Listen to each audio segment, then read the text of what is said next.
అంగన్వాడీ కార్యకర్తలకు కూడా తల్లికి వందనం పథకం వర్తించేలాగా రాష్ట్ర ప్రభుత్వం జీవో విడుదల చేయడంపై గుడివాడలో అంగన్వాడీ కార్యకర్తలు హర్షం వ్యక్తం చేశారు. ఈ సందర్భంగా గుడివాడ ప్రజావేదిక కార్యాలయంలో ఎమ్మెల్యే వెనిగండ్ల రామును కలిసి కృతజ్ఞతలు తెలియజేశారు. ఈ సందర్భంగా ఎమ్మెల్యే వెనిగండ్ల రాము మాట్లాడుతూ కూటమి ప్రభుత్వం అందరి సంక్షేమాన్ని లక్ష్యంగా పెట్టుకుని పనిచేస్తుందని అన్నారు. ప్రచార ఆర్భాటాలు లేకుండా అర్హులైన లబ్ధిదారుల ఖాతాలోకి నేరుగా నిధులు జమ చేయడం ప్రభుత్వ నిబద్ధతకు నిదర్శనమని పేర్కొన్నారు. ముఖ్యమంత్రి నారా చంద్రబాబు నాయుడు, ఉప ముఖ్యమంత్రి పవన్ కళ్యాణ్, మంత్రి నారా లోకేష్ నాయకత్వంలో సంక్షేమం, అభివృద్ధి రెండింటినీ సమాన ప్రాధాన్యత ఇస్తున్నామని చెప్పారు.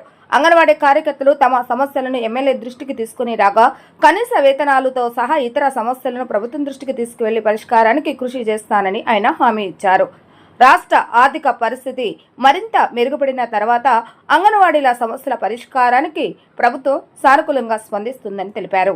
అంగన్వాడీ సోదరీమణులు సంక్షేమానికి తాను ఎప్పటికీ అండగా ఉంటానని, గతంలో ప్రతిపక్షంలో ఉన్నప్పుడే వారి ఉద్యమాలకు మద్దతు ఇచ్చానని, ఇప్పుడు అధికారంలో ఉన్నప్పటికీ అదే బాధ్యతతో పనిచేస్తున్నానని ఎమ్మెల్యే రాము పేర్కొన్నారు. ఈ కార్యక్రమంలో market yard chairman Chatagadda Ravikumar, Gudivada TDP అధ్యక్షుడు పండా సాంబయ్య, అంగన్వాడీ సంఘ నాయకులు గీత, త్రివేణి, జ్యోతి, సుగుణ, మేరీ కుమారి, అమ్మాజీ, వెంకటేశ్వరమ్మ, విజయ, షమ్ము, రమాదేవి తదితరులు పాల్గొన్నారు. తల్లికి వందనం అనేది అమలైంది. కానీ కూటమి ప్రభుత్వం ఏర్పడిన తర్వాత ఏదైతే వాగ్దానం చేశారో కుటుంబంలో ఉన్న ప్రతి పిల్లవాడికి కూడా తల్లికి వందనం అమలు చేస్తానని చెప్పేసి ఆ వాగ్దానాన్ని ఈరోజు నెరవేర్చుకున్నారు. అంగన్వాడీల పట్ల అంగన్వాడీలకు పట్టణ ప్రాంతంలో ఉన్న వాళ్ళకు మాత్రమే తల్లికి వందనం అనేది గతంలో పడింది. కానీ గ్రామీణ ప్రాంతాల్లో ఉన్న వాళ్ళు కూడా లబ్ధి పొందాలి, వాళ్ళ పిల్లలు మంచిగా చదువుకొని ప్రయోజకులు అయ్యి వారి కుటుంబాలు బాగుండాలన్న ఉద్దేశంతో మన సీఎం సార్ గారు అంగన్వాడీల గురించి ఆలోచించి తల్లికి వందనం అంగన్వాడీలకు కూడా అమలు చేయాలి అన్న ఉద్దేశంతో హుటాహుటీన 22వ తారీఖు నుంచి 24 వరకు తల్లికి వందనం అమలు చేస్తామని చెప్పిన విషయాన్ని గ్రహించి ముందే అంగన్వాడీలకు తల్లికి వందనం అనే జీవోని వెంటనే విడుదల చేశారు. దానికి మనం కూటమి ప్రభుత్వానికి ధన్యవాదాలు తెలియజేసుకుందాం. ముందుగా అదేవిధంగా గత ప్రభుత్వంలో 42 రోజుల సమ్మెకాలంలో అసెంబ్లీలో కానీ పర్సనల్గా కానీ మాట్లాడటం జరుగుతుంది ప్రతిసారి. మీకు నాకు ఇంకా రోజు గుర్తుంది, నేను మీ దగ్గరికి వచ్చి 42 రోజుల పాటు మీరు ఎంత కష్టపడ్డారు ఆ ఎండల్లో, ఎండనక వాననక నేను చూస్తూనే ఉన్నా కూడా చాలాసార్లు. అందరూ వచ్చి కనీసం టెంట్లు కూడా లేకుండా ఎన్నో చోట్ల చాలా కష్టపడి ఉండడం జరిగింది. ఈ ప్రాబ్లమ్స్ అన్నీ ఇప్పుడు అసలు అంగన్వాడీ అనే వ్యవస్థ, ఇలాంటి వ్యవస్థలు ఆడపిల్లలకు సంబంధించిన ఏ వ్యవస్థ అయినా కానీ చంద్రబాబు నాయుడు గారు ప్రత్యేకంగా పట్టించుకుంటారు ఎప్పుడైనా కానీ బేసిక్గా. ఎందుకంటే మహిళలకి ఏ రోజైనా కానీ అత్యధిక ప్రాధాన్యం ఇచ్చే పార్టీ తెలుగుదేశం పార్టీ. ఆనాడు ఎన్టీ రామారావు గారు కానీ ఆడపడుచులు ఎలా చూసుకున్నారో మీ అందరికీ తెలుసు.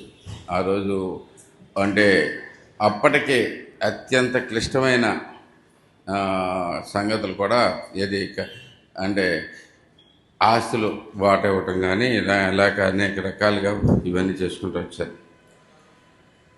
ఆస్తిలో సగభాగం వాటా అనేది ఎవరు ఊహించని విషయం అది. అంటే అలాంటి శ్రద్ధ ఆయన దగ్గర నుంచి స్టార్ట్ అయ్యి అదే దాన్ని పుణిగిపుచ్చుకుని చంద్రబాబు నాయుడు గారు కూడా అనేక రకాలుగా మనకి ఆడపిల్లలకి భరోసాగా నిలుస్తూ రకరకాల సంస్థలను క్రియేట్ చేసుకుంటూ వారికి సంబంధించి మీ ఆర్థిక పరిపుష్టికి బాగుండేటట్లుగా చేసుకుంటూ ఉంటారు. ఎక్కడ చూసుకున్నా కానీ, ప్రపంచంలో ఎక్కడ చూసుకున్నా కానీ ఇద్దరూ పని చేసుకునే భార్యాభర్తలు ఇద్దరూ పని చేసుకునే సంస్కృతి ఉంటుంది. మన దగ్గర అవకాశాలు తక్కువ ఉంటున్నాయి. ఎందుకంటే ఆడపిల్లల చదువుల మీద అంత శ్రద్ధ కూడా పెట్టకపోవడంతో ఇది చాలా తక్కువ ఉంటున్నాయి. కాబట్టి మనం అందరం కూడా ఈ అవసరం ఆడపిల్లలకి ఇదంతా వాళ్ళు ఆర్థికంగా బలంగా ఉంటేనే మన ఇన్కమ్ డబుల్ అవుతుంది. ఇన్కమ్ డబుల్ అవుతామంటే మన భవిష్యత్తు గ్యారంటీగా బెటర్గా ఉంటుందనే ఉద్దేశంతో కూడా జరుగుతూ ఉంది. అది అలాంటి వ్యవస్థల్లోనే అంగన్వాడీ వ్యవస్థ కూడా చూసుకుంటే ఈ వ్యవస్థలో ఏమాత్రం మంచి జరిగినా కానీ ఎప్పుడైనా కానీ తెలుగుదేశం ప్రభుత్వంలోనే జరిగింది. మీకు అనేక కోరికలు ఉన్నాయి. ప్రతి కోరిక ఇమీడియట్గా తీర్చలేకపోయినా కానీ ఒక్కొక్క దాన్ని చేసుకుంటూ వస్తాం అనేది దీంట్లో మనకి. ఎందుకంటే భయంకరమైన ఆర్థిక పరిస్థితి చాలా దారుణంగా ఉంది. మీకు ఇచ్చిన డబ్బులు ఎక్కడికి పోవమ్మా? మీకు ఇచ్చిన డబ్బులు ఎక్కడికి పోవు. తల్లికి వందనం ఇచ్చినా ఏది ఇచ్చినా మీకు చేతికి ఇచ్చిన డబ్బులు చాలా జాగ్రత్తగా మన కుటుంబానికి ఖర్చు పెట్టుకుంటారు. అదే ఏ మెన్నకి ఇచ్చిన ఏ డబ్బులైనా కానీ సహజంగా దాంట్లో ఏదో తాగుడుకో బోగుడుకో ఎటువంటి పోతూనే ఉంటే ఏం చేస్తారు అనేది కూడా మీకు అడిగే హక్కు కూడా ఉండదు. మీరైతే 100% కుటుంబానికి మాత్రమే పనిచేస్తారు కాబట్టి ఏది ఇచ్చినా కానీ తప్పు లేదు అనేది చంద్రబాబు నాయుడు గారి ఆలోచన కూడా. సో ఇంతగా ఈ రకంగా మీకు వచ్చినట్లోకి గతంలో వచ్చినప్పుడు ప్రధానంగా అడిగినట్లో గ్రాట్యుటీ ఒకటి ఉంది. గ్రాట్యుటీ ఇవ్వటం జరిగింది. అలాగే మీకు అందరికీ పనికొచ్చేటట్లుగా ఎంతమంది పిల్లలు ఉన్నాయని తల్లికి వందనం అనేది ఇవ్వటం కూడా జరుగుతూ ఉంది.